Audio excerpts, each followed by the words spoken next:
കോഴിക്കോട് നഗരത്തില് ടിപ്പു സുൽത്താൻ, ഫതഹ് അലി ടിപ്പു സുൽത്താന്റെ മുരീദായിരുന്നു.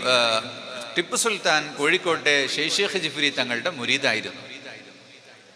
ഷെയ്ഖിനെ കാണാൻ വേണ്ടി ടിപ്പു സുൽത്താൻ വരുമ്പോ അദ്ദേഹത്തിന്റെ പട ഇരുന്നൊരു സ്ഥലമാണ് നമ്മളിപ്പോൾ ഇരിക്കുന്ന ഈ സ്ഥലം, പടയാളി പറമ്പ് എന്ന് പറയുന്ന ഈ സ്ഥലം. ഇതിനപ്പുറത്ത് പടനിലവും ബത്തേരിയിലെ സുൽത്താൻസ് ബത്തേരിയും ഒക്കെ അതിന്റെ ഭാഗമാണ്.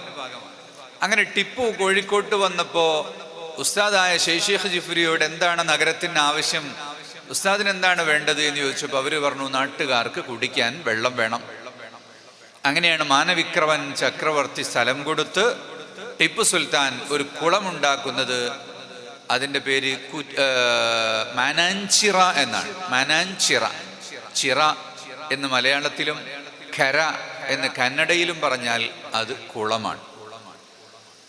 മത്തിഖര എന്ന് പറയാം ബാംഗ്ലൂർ പോയാൽ.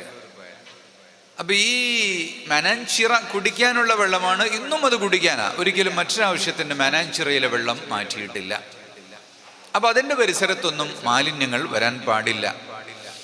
അപ്പൊ ഈ മൊറോക്കോ എന്ന് മൊറോക്കോയിലുള്ള ഫാസ് നഗരത്തില് മൗലായി ഇദ്രീസ് ആ പട്ടണം ഉണ്ടാക്കിയപ്പോ ആ പട്ടണത്തിന്റെ ഏറ്റവും ഉയർന്ന ഭാഗത്തുള്ള ഇന്നത്തെ നമ്മുടെ വയനാട് പോലുള്ള സ്ഥലത്ത് അവിടെ ജലാശയം തീർത്തു, വെള്ളം മുഴുവനും കെട്ടി നിർത്തി. അവിടുന്ന് ഗ്രാവിറ്റേഷൻ തിയറി പ്രകാരം എല്ലാ വീട്ടിലേക്കും നാഫൂറകൾ കൊടുത്തു.